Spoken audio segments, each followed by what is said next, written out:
할렐루야. 오늘도 수요 예배 나오신 여러분들 주님 이름으로 축복하고 환영합니다. 우리 예배에 참석하신 여러분들에게 우리 유월절 어린 양 예수 그리스도의 보배로운 피뿌림의 은혜가 우리 예배드리는 모든 심령 가운데 임해 주셔서 우리의 모든 죄가 주의 보혈로 사함을 받고 우리의 모든 병이 예수 그리스도의 보혈로 치료함을 받고 우리의 모든 환경의 저주가 가난과 환경의 모든 저주가 예수 그리스도의 보혈로 부유케 되고 잘되고 바로되고 형통한 예수 그리스도의 보배로운 피가 이 시간 우리의 심령과 교회 가운데 임하는 놀라운 축복의 주인공들 되시기를 주님 이름으로 축원합니다. 오늘은 지난 시간에 이어서 애굽에 내린 10가지 재앙 두 번째 시간 가지겠습니다.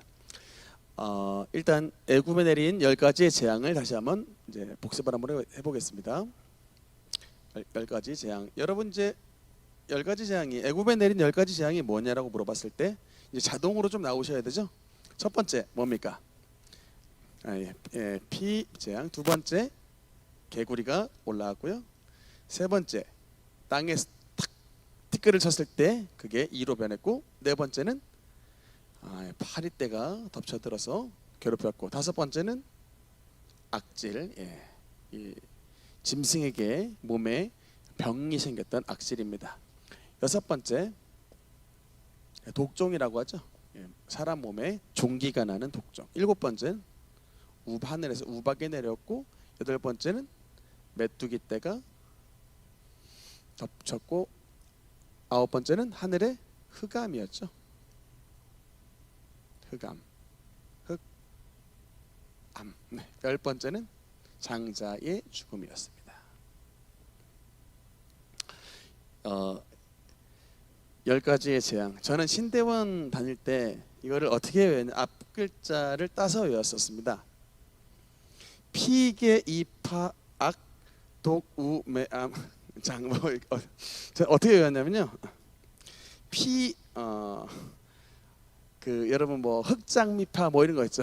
그런 것처럼 피계 이파가 악독하여 우매 흑장미파도 울었다. 이렇게 피게이파가 악독하여 우매 흑장미파도 울었다. 이제 이렇게 해서 10가지 재앙으로 외웠었습니다. 다 헷갈리시나요?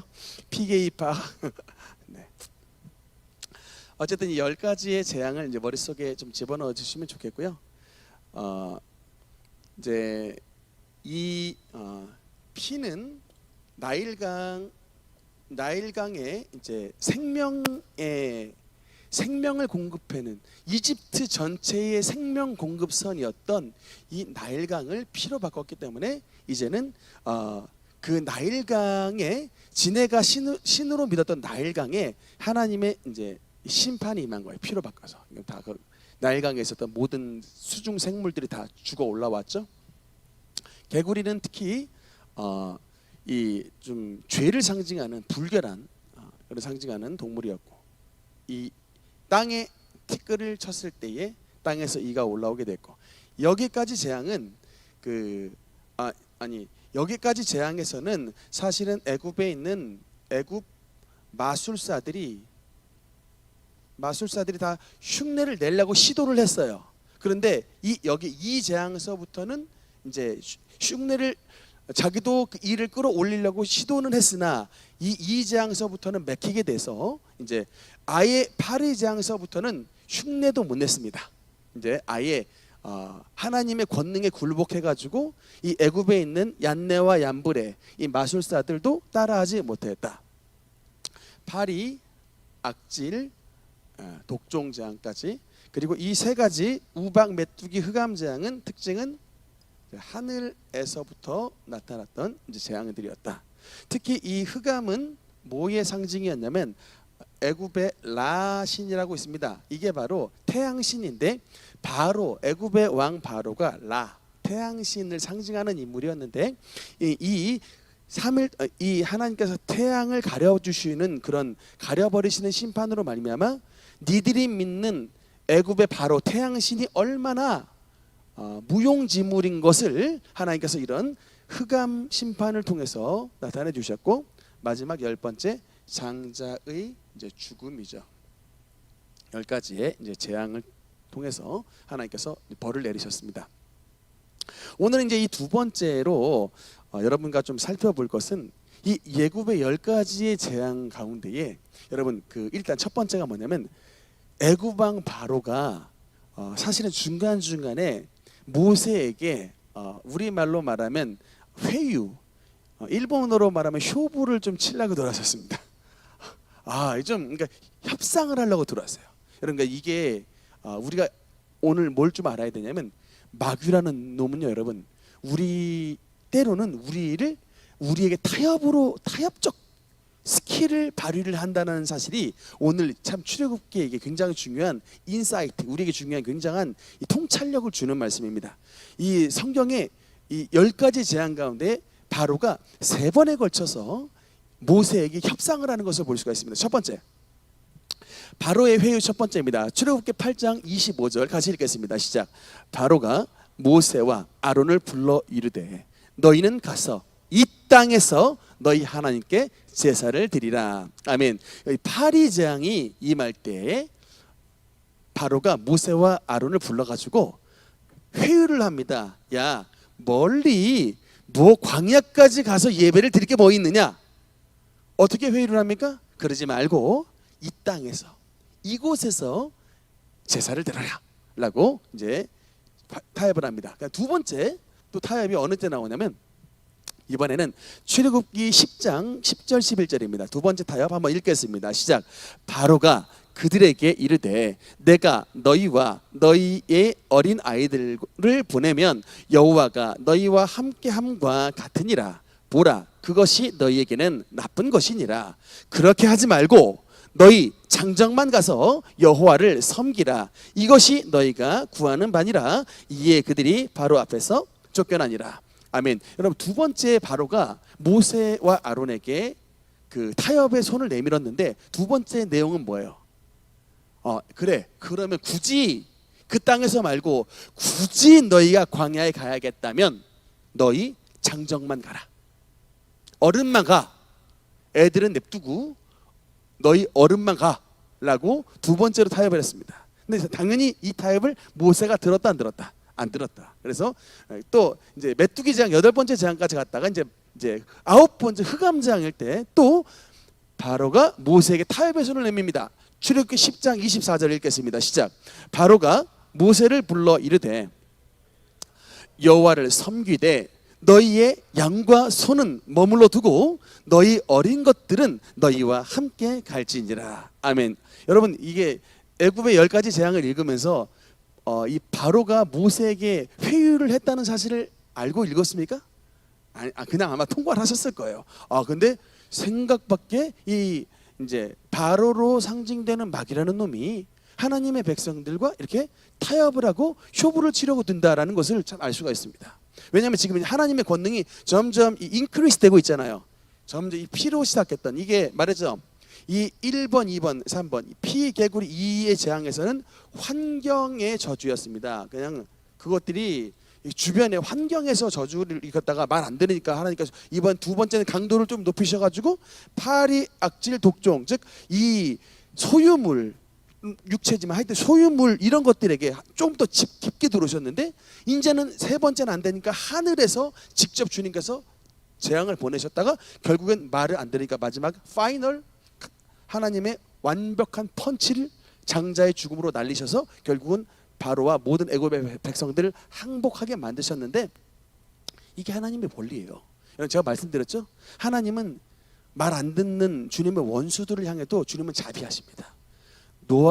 여호와는 은혜로우시고 자비로우시고 노하기를 더디하신다. 이 말은 사실은 주님을 믿는 저와 여러분에게도 해당되는 말씀이지만 심지어는 예수님께서 선인과 악인에게 주님께서 공평하게 햇빛을 주시고 선인과 악인에게 비를 내리신다. 하나님은 그런 하나님이시라고 말씀을 했어요. 그래서 하나님은 더 노하기를 더디하시지만 그러나 1단계일 때 돌이키면 좋았을 것을 2단계 소유물의 심판이 임했을 때도 돌이키지 않다가 하나님께서 하늘에서 직접 우박과 메뚜기와 흑암의 재앙을 주시는데 돌이키지 않으니 마지막 자신의 가장 기력의 원천이었던 장자, 짐승의 장자들까지 다 죽었습니다.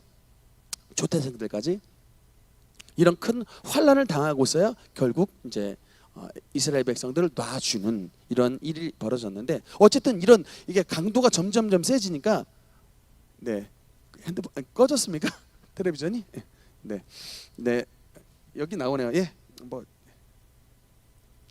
네, 그래서 인터넷이 좀 약간 이상한 것 같아요. 이것도 동시에 그러네. 네, 그냥 해야겠죠. 어쨌든 하나님께서 이 애굽 땅에 있는 재앙을 바로에게 내리실 때에 바로가 이게 너무나 괴로우니까 첫 번째는 파리 재앙에서, 두 번째는 그 메뚜기 재앙에서, 세 번째는 흑암 재앙에서 모세에게 회유와 이제 나름대로 회유를 해가지고 어떻게든지 하나님의 백성들을 애굽 땅에 머물리려고 했던 그런 회유를 하고 있었습니다. 그래서 첫 번째, 일단 이 땅에서 제사를 드려라 라고 한다면, 첫 번째 파리 재앙이 있었을 때 이 땅에서 제사를 드려라. 여러분, 이게 마귀가 어떤 전략을 꾀한 것일까요? 여러분, 왜 그 마귀로 상징된 바로는 가나안 땅에 가지 못하게 하고 그 땅에서 제사를 드리라, 이것이 여러분 어떤 것을 상징합니까? 저는 이 부분을 어떻게 해석을 했냐면, 특히 여러분 그 하나님의 백성들은 구별된 존재들이어야 됩니다. 근데 오늘날 많은 사람들이 좀 착각을 하는 게, 예수님을 믿어도, 집에서 예수님을 믿어도 된다라고 생각하는 사람 많아요. 교회 갈 필요 없다, 그냥 세상에서도 뭐 하나님 섬겨도 되지 굳이 뭐 교회 가야 되느냐라고 말을 하는 사람들이 있습니다. 그 교회가 바로 이 교회예요. 출애굽기 8장 25절에 너희는 이 땅에서 하나님께 제사를 드려라, 교회 갈 필요 없다, 가나안 땅 갈 필요 없다, 이 땅에서 예배를 드려라, 이렇게 그 얘기를 하는데, 사실은 그래서 그 말에 속아 넘어가는 사람이 굉장히 많습니다. 의외로 많은데 여러분, 근데 하나님께서는 우리에게 그 마태복음 19장을 통해서 뭐라고 말씀을 주시냐, 18장을 통해서 여러분 그 18장 15절 16절 17절 우리 세 절 한번 같이 읽겠습니다. 시작. 내 형제가 죄를 범하거든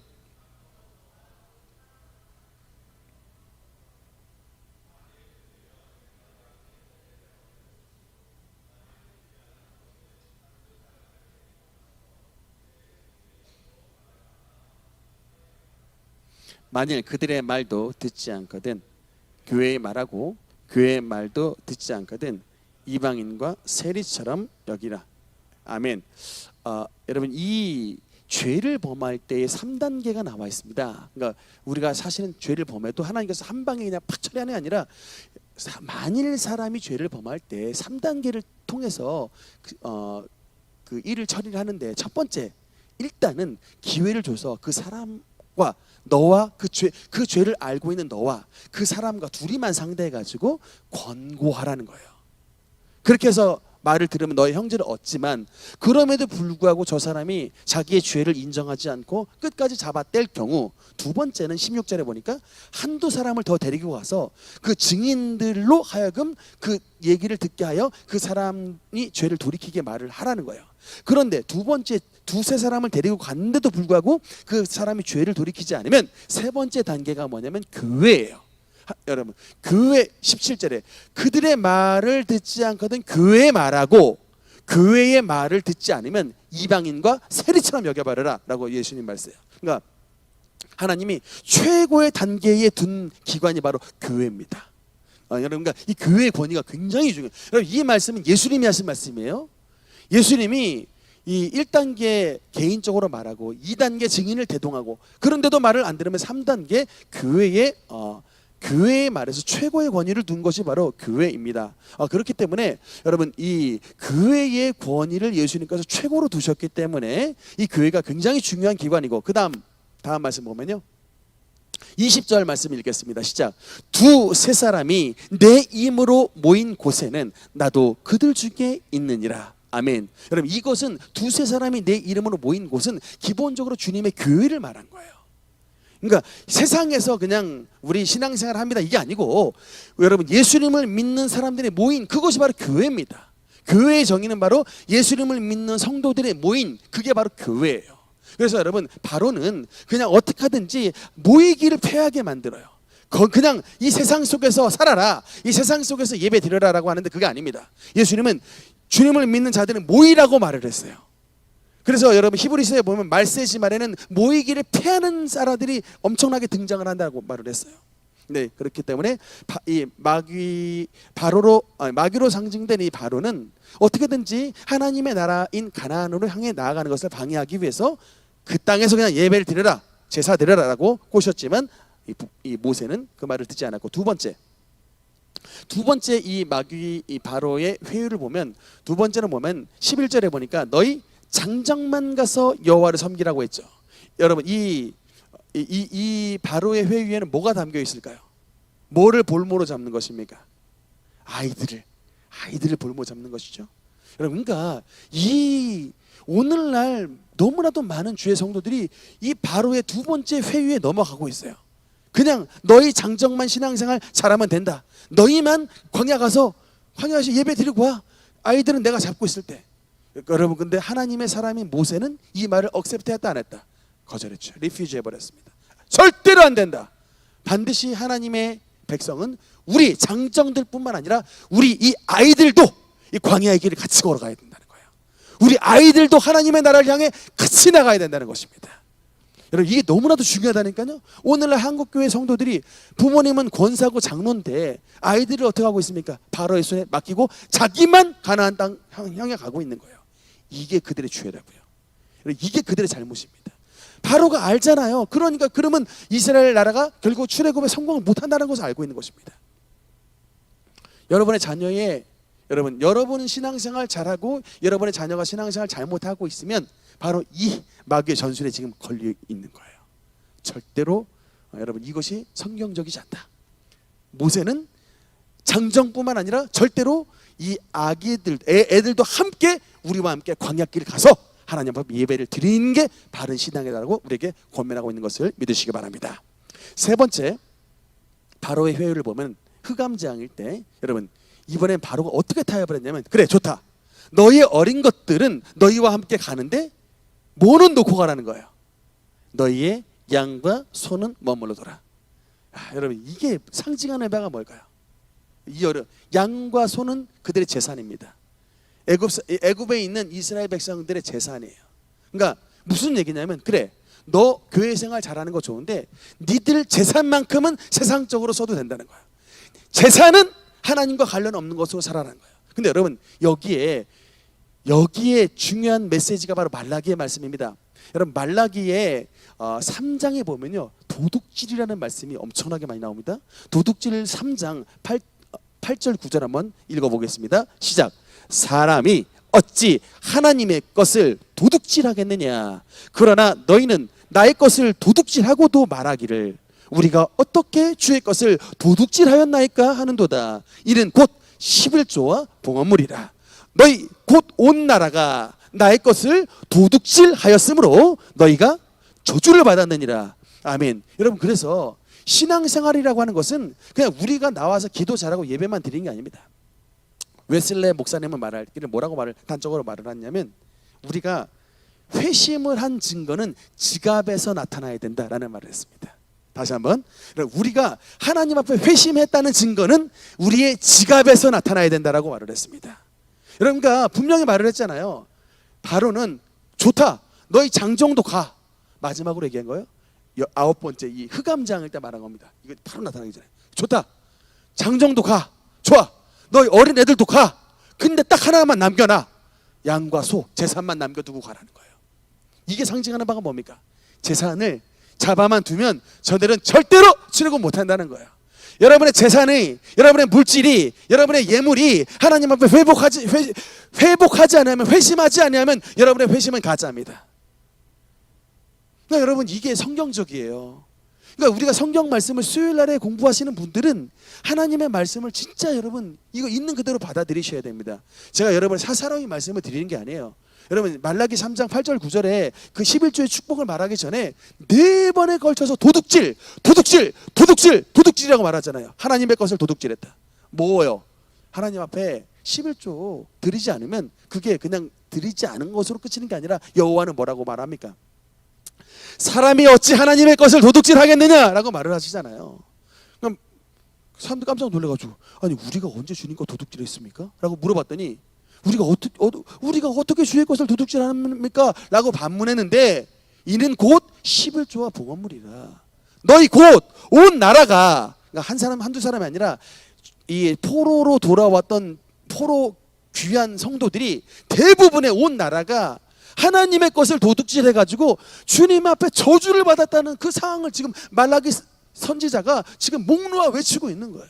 우리가 11조 안 드리면 그냥 안 드린 것으로 하는 것이 끝나는 것이 아니라 우리 하나님의 물건을 도둑질했다라고 주님께서 평가하십니다. 감사하게도 우리 능력교회 성도들은 대부분 11조 다 하십니다. 그래서 이런 경기가 어려운 가운데도 잘 그래도 교회가 버텨나가고 있어요. 저는 이 말씀은 우리 능력교회 성도에게 해당되는 말씀이 아니고 바로 그 다음 절의 말씀이 이제 하늘 곳간의 문을 열고 너희에게 복을 쌓을 곳이 없도록 붙지 않아 보라. 이 말씀이 이제 여러분에 해당되는 말씀입니다만 오늘날 많은 성도님들이 교회에 왔을 때 목사님이 11조 설교한다 그러면 교회 나가버려요. 또 교회 저 목사 아주 그냥 돈독이 올랐네 이렇게 말하면서 돈독이 올랐네가 아니고요. 여러분 바이블 says 성경 가라사대 도둑질했다라고 말씀하시는 것입니다. 그래서 여러분 바로는 3번에 걸쳐서 회유를 하러 들었다. 제일 처음엔 이 땅에서 제사 드려라. 두 번째는 어린아이들은 냅두고 장정만 가라. 세 번째는 내가 그래 그러면 어린아이들까지 가재 너희 소나 양 물질은 두고 가라. 이렇게 3번에 걸쳐서 회유했지만 이 하나도 여러분 받아들이지 않냐고 오직 우리 어른들 우리 자식들 우리의 소유물까지 우리는 하나님의 나라를 향해 가겠습니다 라고 하는 것이 여러분 진정한 그리스도인 신앙인 것을 믿으시기 바랍니다. 다음 말씀 보겠습니다. 애굽에 10가지의 재앙을 내리신 이유가 뭘까요? 여러분 첫 번째 보면요,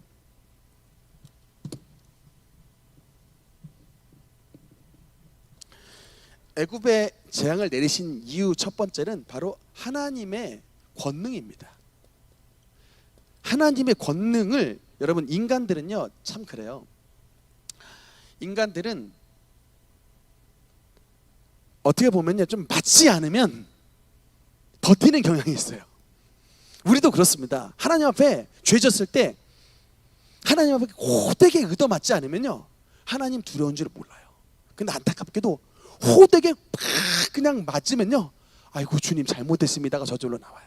그러니까 우리 인간의 근성들이 좋은 말 할 때 잘 듣지 않는 참 어떻게 보면 이런 좀 죄악의 버티기 근성들이 버티기 DNA가 우리에게 있는 것 같아요.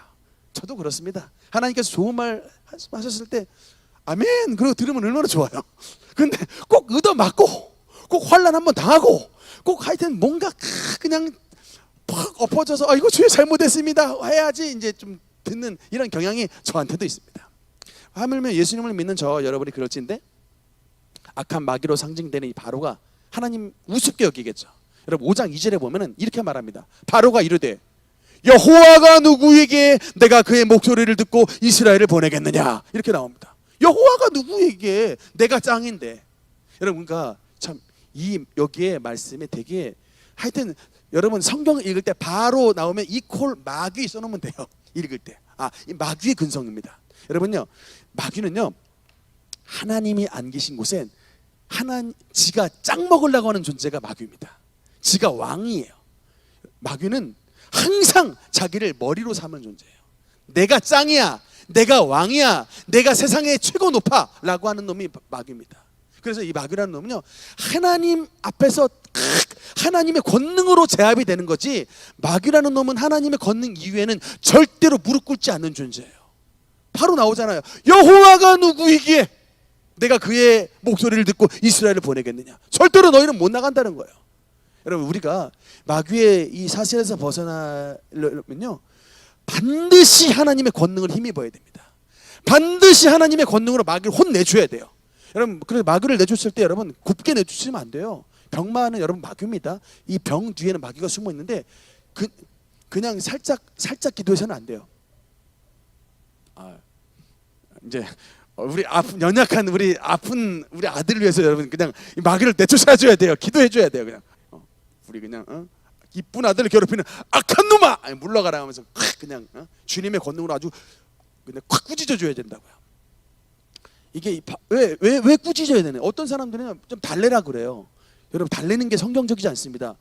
여호와가 누구이기에 내가 그를 보내겠느냐라고 말을 하는 놈한테 달래야 됩니까? 하나님을 향해서 여호와가 누구에게 내가 그의 목소리를 듣겠느냐라고 말하는 이런 악한 놈한테 달래야 되겠냐고요. 이런 악한 놈아, 예수의 이름으로 물러가라고 꾸짖어야죠. 여러분, 확 꾸짖어가지고 쫓아버려야 되는 것입니다. 아주 호되게 쫓아내야 돼요. 그래서 하나님께서 여러분 이 주님의 권능, 10가지의 재앙의 권능을 통하여 마귀를 아주 길을 그냥 납작 엎드려 버린 거예요.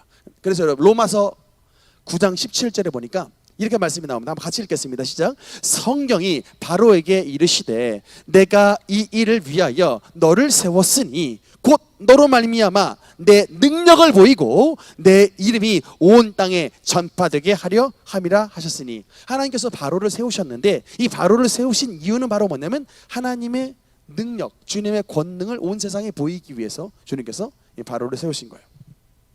두 번째, 하나님께서 10가지 재앙을 내리신 두 번째 이유는 바로 뭐냐면 이 애굽의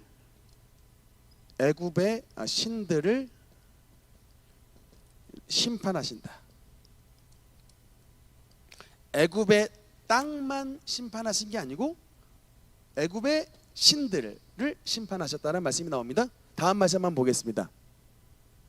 민수기 33장 4절 말씀 한번 읽어보겠습니다. 시작. 애굽인은 여호와께서 그들 중에 치신 그 모든 장자를 장사하는 때라.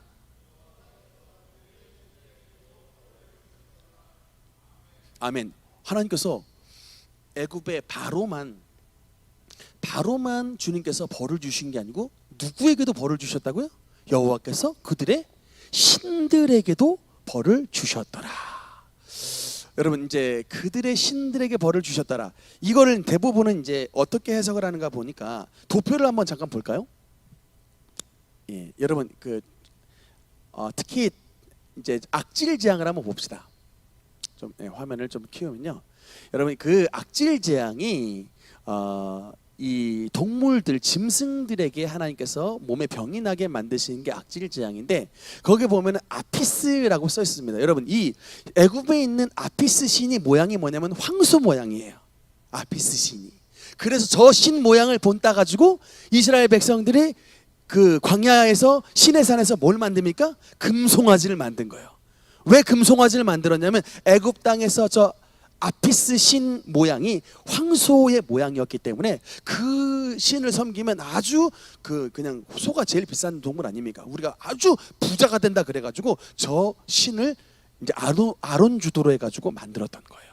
근데 이제 이제 애굽에 있는 소들이 다 몸에 이제 악질이 남으로 하나님 앞에 벌을 받았는데, 어쨌든 아피스 신, 황소 모양의 신도 벌을 받았고, 또 여러분 두 번째 개구리 신 보면요, 헤케트라는 신이 있는데 애굽의 헤케트 신의 모양이 개구리 모양이었습니다.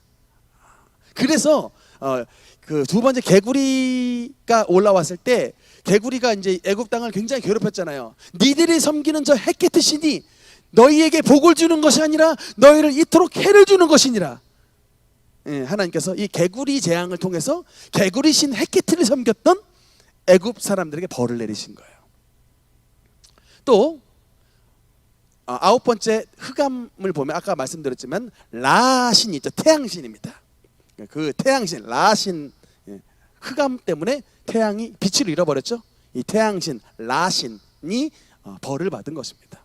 근데 이렇게 해석을 일단 할 수가 있고요. 그러면 그냥 저들이 만들었던 우상만 여러분 벌을 받았는가 라는 생각했을 때 저는 여기서 조금 더 확장을 하고 싶습니다. 제가 또 하나 더 말씀을 드릴게요.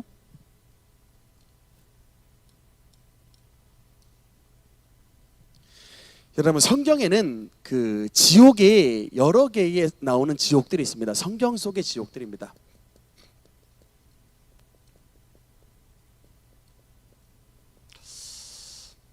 목사님, 지옥이 하나지 뭐 복수입니까? 지옥들, 이렇게 지옥이 여러 개 있었습니까? 지옥이 여러 개 있습니다. 세 가지로 나와요. 성경 속의 지옥. 첫 번째, 한번 따라합시다. 음부. 이게 원어로 말하면 하데스예요. 하데스라고 하고, 이게 구약 성경에는 뭐라고 써 있냐면 스올이라고 써 있습니다. 스올. 이게 음부, 일단 음부 지옥이 있습니다. 두 번째 지옥은 따라합시다. 불못. 이게 이제 성경에는 지옥이라 써 있기도 하고 불못이로 써 있기도 하는데 원어로 뭐라고 써 있냐면 게엔나입니다. 게엔나. 지난번 말씀드렸죠. 흰놈의 골짜기, 흰놈의 아들 골짜기, 게 흰놈에서 나서 게엔나. 이게 두 번째 지옥이고요. 세 번째 따라합시다. 무저갱. 무저갱이 세 번째 지옥인데 이거는 원어로 뭐냐면 아비소스라고 합니다. 그래서 영어로 보면은 아비스라는 단어가 있어요. 이게 바로 이제 무저갱에서 왔던 영어 사전에 이런 아비스라는 단어가 아비소스라고 하는 이 무저갱이라는 단어에서 왔었습니다. 그래서 지옥의 종류는 세 가지가 있습니다. 첫 번째는 음부요, 두 번째는 불못이요, 세 번째는 무저갱입니다라고 하면 이거 공부 좀 했군요라고 성경 좀 잘 아시는군요라고 이렇게 딱 그런 소리가 들을 수 있습니다. 이 세 가지 종류가 있는데 그럼 이 세 가지 종류의 지옥이 어떻게 다르냐면 이 음부라고 하는 것은 구약 시대에 나온 거죠. 구약 시대죠. 구약 시대인데 여기에 이제 말씀이 누가복음 16장 23절에 나옵니다. 여러분 누가복음 16장 23절 말씀 우리 한번 같이 읽겠습니다. 시작. 그가 음부에서 고통 중에 눈을 들어 멀리 아브람과 그의 품에 있는 나사로를 보고 아멘. 그래서 여러분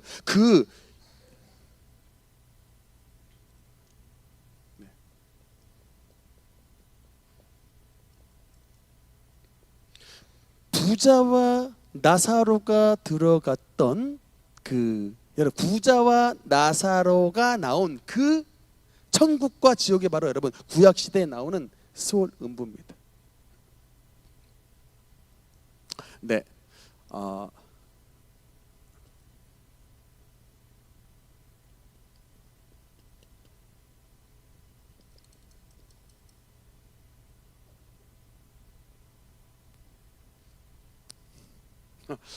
좀 신앙생활 하다 보면 이렇게 여러 가지 긴급 상황들이 발생합니다. 또 그냥 그러려니 하고 또 넘어가야 되고요. 여러분 누가복음 16장에 보면은 예수님께서 비유로 말씀하시는 그 부자와 나사로의 이야기가 있는데 그 배경은 바로 이 음부를 배경하고 있습니다. 여러분 제가 옛날에 궁금했어요. 천국에 가면은 지옥이 보이나? 저는 그렇게 생각을 했었습니다.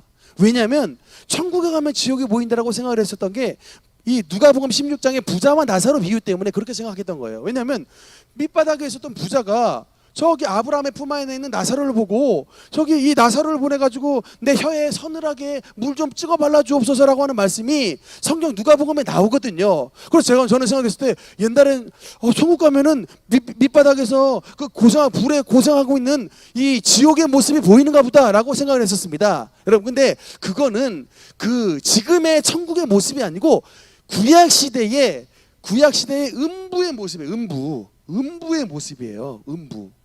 이게 지금의 천국의 모습이 아니고 구약 시대 음부의 모습입니다. 그래서 음부는 여러분 말하자면 이 2층 구조로 돼 있어가지고 하층 아래층은 율법 시대에 하나님을 믿지 아니하고 죄지었던 부자 또 예를 들어 사울 또 이런 하여튼 하나님의 율법을 믿지 않고 요압 이런 사람들이 가는 곳이 이런 하층부예요. 그러면 아브라함을 비롯해서 하나님의 율법을 잘 섬기고 하나님의 말씀을 잘 지켰던 다윗 같은 사람들은 상층부 아브라함의 품에 있는 거예요. 아브라함의 품. 이 품 안에 갔던 곳. 이 사이에는 구렁이 껴 있어가지고 통과를 못합니다. 이게 바로 낙원 아브라함의 품 음부 상층부예요. 그러다가 여러분 예수님이 이제 오셔서 십자가에서 죽으시고 음부에 가셔서 옥에 내려가셔서 전파하셨다고 했을 때 여기에 있었던 이 상층부에 있었던 사람들을 어디로 천국으로 이끌으신 거예요. 천국으로. 그러면 옛날에 구약 시대 사람들은 천국에 못 갔고 이 대기 장소에 있었던 거예요. 그냥 예수님께서 하늘의 문을 여실 때까지 그냥 기다린 거예요. 음부에서. 그래서 여러분 성경에 보면 야곱이 내가 음부에 슬피 울며 음부에 내려가리라 라는 말씀이 나와요. 그러면 아니 야곱이 지옥에 갔다는 얘기인가? 그게 아니고 이 옛날 시대에는 천국의 문이 열리지 않았기 때문에 다 이게 땅에 있었다고, 땅에. 근데 이 땅의 구조가 양층, 상층부 하층부로 나눠 있어가지고 하나님을 믿지 않고 죽었던 부자 같은 사람은 하층에 있었고, 그 상층부에는 나사로 같은 하나님을 믿는 아브라함의 품 안에 있었지만, 구약 시대에는 아직 천국의 문이 열리지 않았다가 예수 그리스도로 말미암아 천국의 문이 열렸을 때 예수님께서 음부에 가셔서, 옥에 가셔서라는 말씀이 나오죠. 사도신경에도. 그런 말씀처럼 여기에 있었던 상층부에 있는 사람을 천국으로 옮기신 그 역사가 나타났던 것입니다. 이건 예전에 지난번에 제가 음부론 할 때 자세히 말씀을 드렸었고요. 어쨌든 음부는 구약 시대의 이 지옥을 가리키는데, 특히 이 하층부를 가리키는 거예요. 여기는 불이고 여기는 그냥 대기 장소입니다. 그러나 여러분, 두 번째는 뭐냐면 불못인데, 여러분 그 지금 지옥의 상태는 여러분 1번 음부일까요? 2번 불못일까요? 지금 지옥에 간다라고 했을 때 이 불못은요, 마지막 때 계시록에 가는 장면이에요. 여러분 요한계시록 20장 14절 한번 읽어보겠습니다. 시작. 사망과 음부도 불못에 던져지니 이것이 둘째 사망 곧 불못이라. 아멘. 여러분 이 말씀은 아직 이루어지지 않았습니다. 여러분, 그러니까 지금 사람이 죽으면요, 저 요한계시록 20장 14절에 들어가는 그 불못은 부활체로 들어가는 거예요. 사망에 부활한 부활체로 들어가는 곳이 불못입니다. 그 불못은 이 나중에 음부도 저 불못에 빠진다라고 말씀이 나와요. 그러니까 여러분 지금 상태는 뭐냐면 음부 상태입니다. 부자가 갔던 그 영이 들어가는 지옥에 들어가는 거예요. 지금 사람이 죽으면 육체로 부활하여 가는 게 아니고 영이 죽어서 가는 곳, 음부로 들어가는 거예요. 그러나 그 음부로 들어갔던 영혼이 나중에는 부활하여 사망의 부활로 부활한 다음에 들어가는 곳은 두 번째 불못, 영원히 불타는 곳. 이 정도로만 말씀을 드리고요. 세 번째, 무적행, 아비소스라 불리는 무적행 감옥은 누가 가는 곳이냐면, 여러분 누가복음 8장 30절 31절 한번 같이 읽겠습니다. 시작. 예수께서 내 이름이 무엇이냐 물으신즉 이르되 군대라 하니 이는 많은 귀신이 들렸습니다. 무적행으로 들어가라 하지 마시기를 간구하니. 아멘. 그래서 여러분 이 무적행으로 불리는 감옥은 누가 가는 지옥이냐면 귀신 지옥입니다. 귀신들.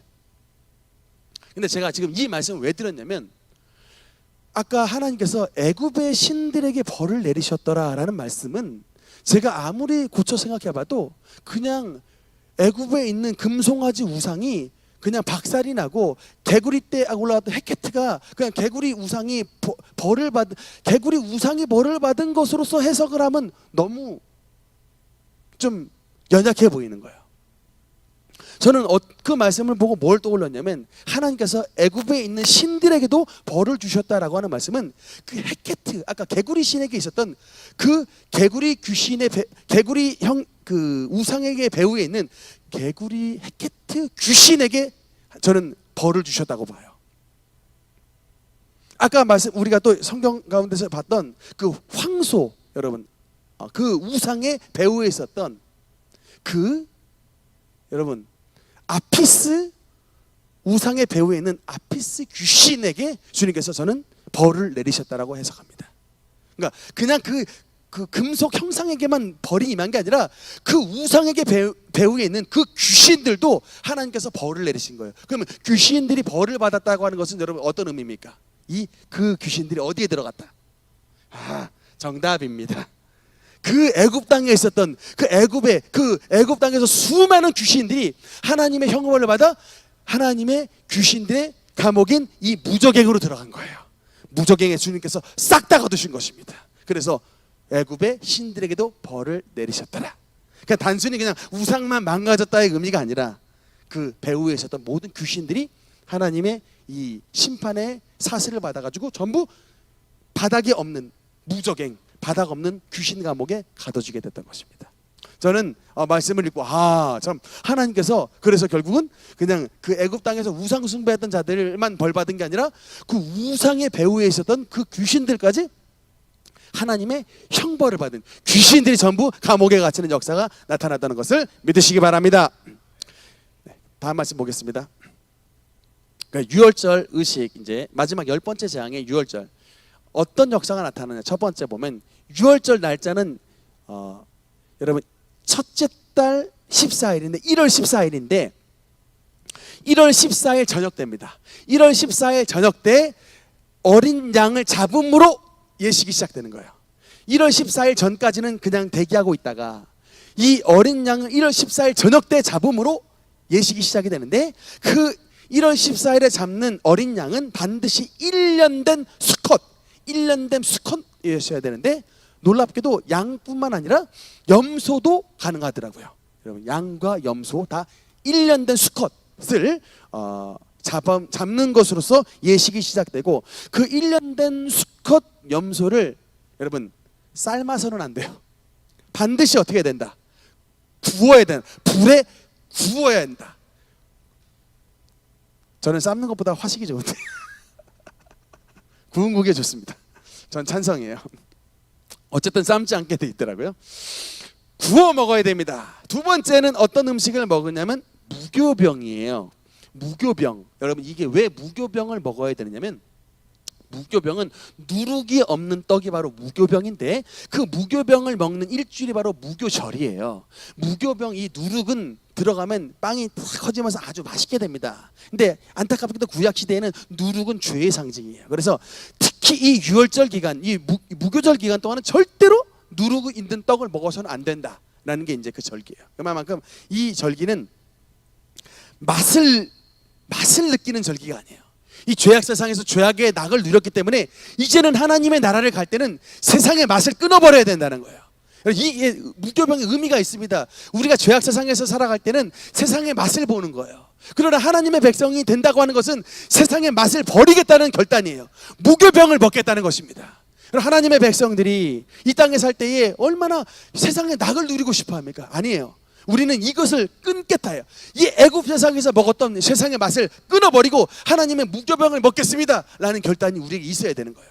그러니까 누가 하나님의 백성이 되는 것이냐면 세상의 맛을 버리겠습니다. 우리가 지난날에 마셨던 이런 술의 맛, 우리가 지난날에 먹었던 이런 막 담배와 이런 세상의 향락, 이런 것들, 하나님의 백성이 되면 무교병을 먹겠습니다, 끊어버리겠습니다의 결심이 우리에게 있어야 되는 거예요. 오늘날 크리스천들이 왜 실패합니까? 애굽 땅에서 먹었던 세상 누룩도 먹으면서 그냥 세상의 맛도 누리면서 하나님 나라 가겠습니다 하니까 여러분 탈출을 못하는 거예요. 애굽 땅에서 무교병을 먹어야 되는 것입니다. 세 번째는 주님께서 뭘 먹으라고 그래요? 쓴 나물입니다.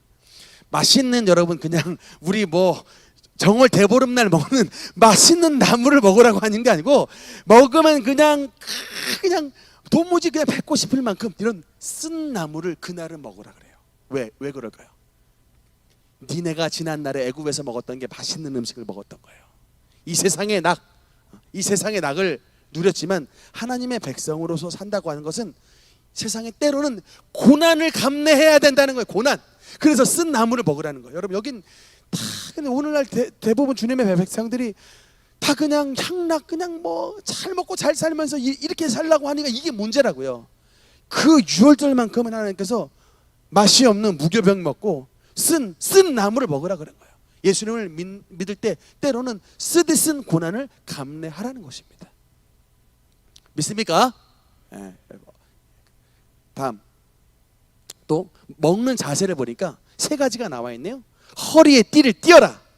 여러분, 저녁에 식사할 때 여러분 다 우리가 파자마 그냥 편하게 반바지에서 그냥 편하게 밥을 먹잖아요. 이 유월절에는 그게 안 돼요. 출발 직전에 허리띠를 탁 띄고 언제든지 삐릭 오각 불면 바로 출발해야 되는 거야. 이렇게 먹으라는 거예요. 허리띠 띄고.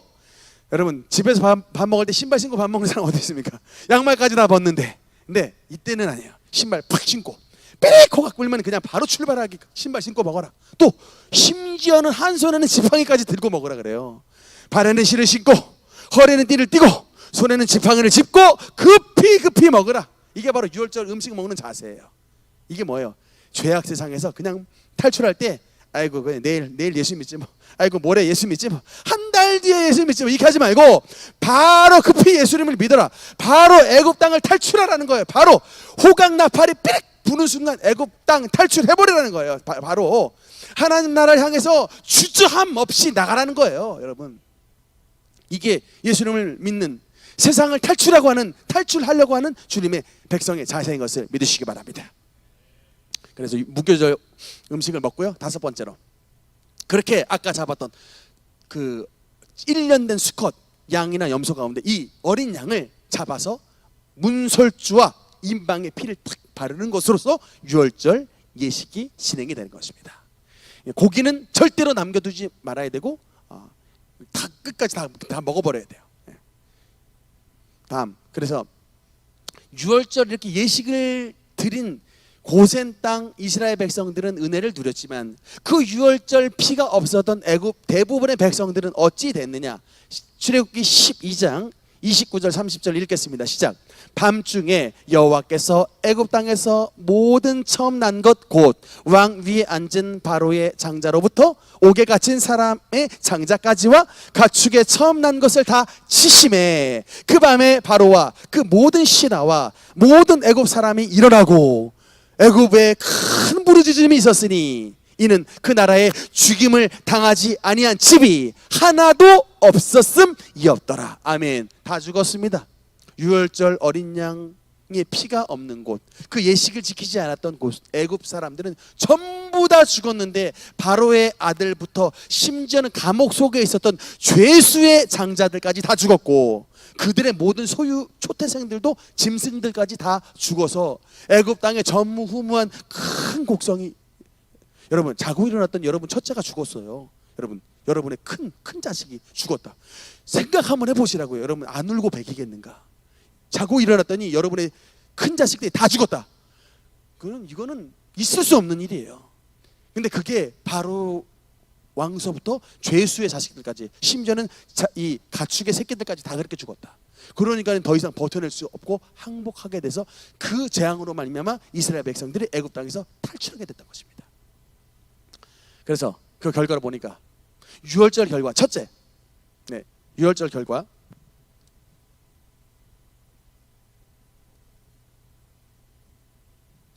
유월절 어린 양의 그 결과, 유월절 재앙, 즉 어린 양의